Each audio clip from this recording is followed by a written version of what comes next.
Halo, sahabat industri. Penasaran dengan perkembangan industri terkini? Yuk, ikuti kami belajar bersama sahabat industri.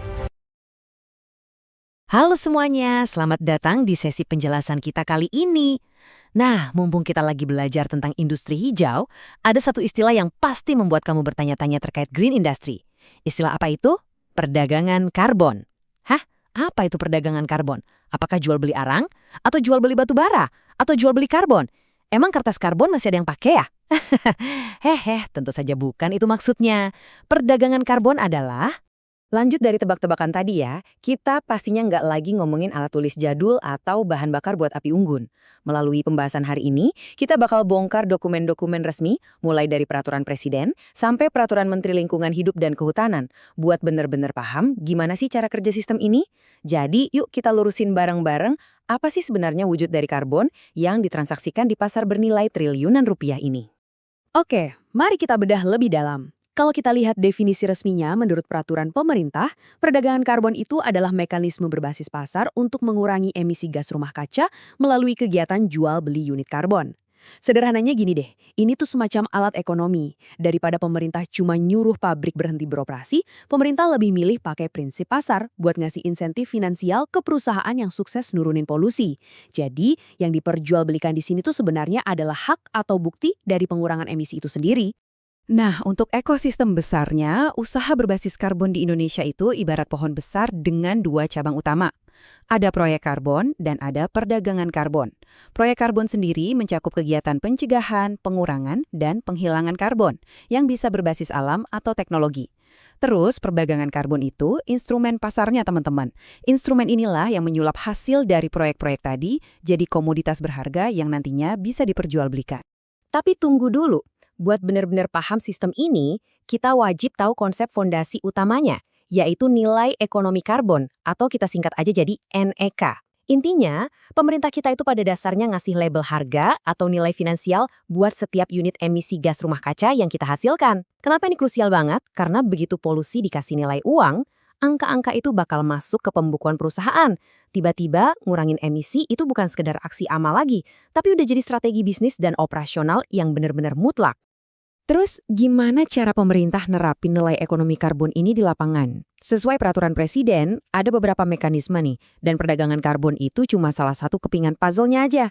Selain itu, ada yang namanya pembayaran berbasis kinerja, di mana insentif atau dananya langsung cair kalau penurunan emisi benar-benar terbukti tercapai. Oh ya, ada satu lagi, pungutan atas karbon, atau yang mungkin lebih sering kamu dengar sebagai pajak karbon. Ketiga hal ini kerja bareng-bareng, ibarat mesin tangguh yang dorong ekonomi hijau kita. Sekarang, mari kita fokus ke bagian intinya, dua jenis perdagangan karbon dan bagaimana mekanisme utamanya bekerja. Nah, yang paling menarik di sini adalah perbedaan tegas antara dua mekanisme tadi. Pertama, kita punya perdagangan emisi yang sering banget disebut sistem cap and trade. Bayangin, pemerintah nentuin batas atas alias kuota emisi. Kalau ada pabrik yang emisinya kelewatan dari batas itu, mereka wajib banget beli kuota dari pabrik lain yang emisinya masih di bawah batas. Adil kan? Terus yang kedua, offset emisi GRK. Ini tuh murni soal kompensasi. Contohnya gini, bisnis kamu ngasilin emisi, nah sebagai gantinya kamu mendanai proyek tanam pohon di tempat lain yang bisa nyerap jumlah karbon yang sama. Voila, emisi kamu udah berhasil ditebus. Pertanyaan pentingnya sekarang, emangnya apa sih bentuk wujud yang dijual belikan ini? Jawabannya adalah SPEGRK, atau Sertifikat Pengurangan Emisi Gas Rumah Kaca. Satu lembar sertifikat ini, itu nilainya setara dengan pengurangan 1 ton karbon dioksida loh.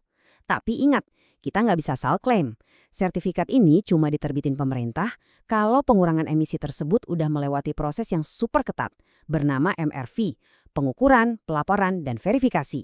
Jadi kebenarannya benar-benar terjamin. Terus, di mana sih transaksinya terjadi? Yuk kita bahas ekosistem dari tempat di mana karbon ini diperdagangkan.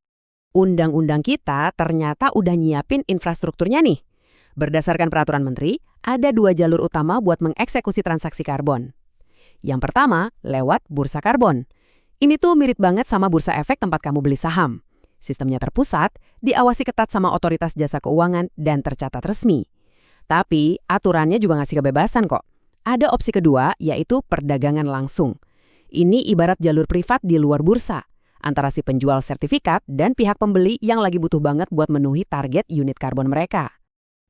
Tapi perhatiin nih ya, dimanapun transaksinya terjadi, mau di lantai bursa atau lewat kesepakatan langsung, ujung-ujungnya semua bakal bermuara ke satu sistem vital namanya SRNPPI, atau Sistem Registry Nasional Pengendalian Perubahan Iklim. Kenapa sistem ini jadi jantungnya ekosistem karbon kita? Karena SRNPPI ini tugasnya ngelacak setiap unit yang ada buat mencegah mimpi buruk terbesar di pasar karbon global. Apa itu? Penghitungan ganda. Ya, sistem ini tuh memastikan bahwa satu sertifikat pengurangan emisi cuma bisa diklaim satu kali aja. Nggak ada celah buat double claim. Kerennya lagi, pasar ini nggak dibikin cuma buat jago kandang. Regulasi kita ngebuka pintu lebar-lebar buat kolaborasi agar ekosistemnya dinamis. Perdagangan karbon ini sah banget dilakukan lintas sektor. Misalnya, sektor energi bisa berdagang sama sektor kehutanan. Bahkan, regulasi ngizinin kita buat main di perdagangan luar negeri.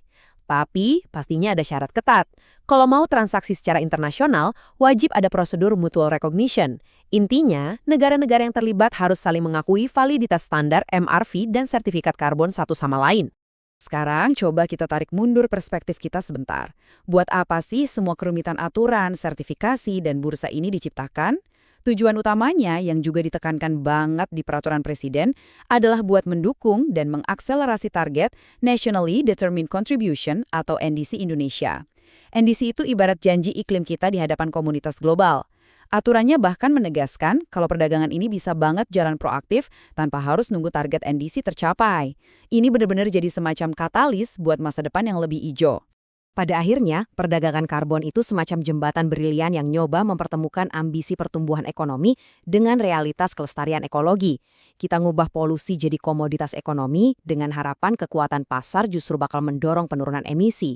Tapi, kalau melihat kompleksitas aturannya, ini ninggalin satu pertanyaan tajam buat kita renungkan bareng-bareng. Menurut kamu, bisakah mekanisme pasar ini benar-benar menyembuhkan planet kita? Atau ini justru bakal jadi awal mula dari tantangan akuntansi tingkat tinggi yang baru? Terima kasih banyak udah ngikutin sesi penjelasan kali ini. Semoga dapat insight yang bermanfaat dan teruslah menggali lebih dalam.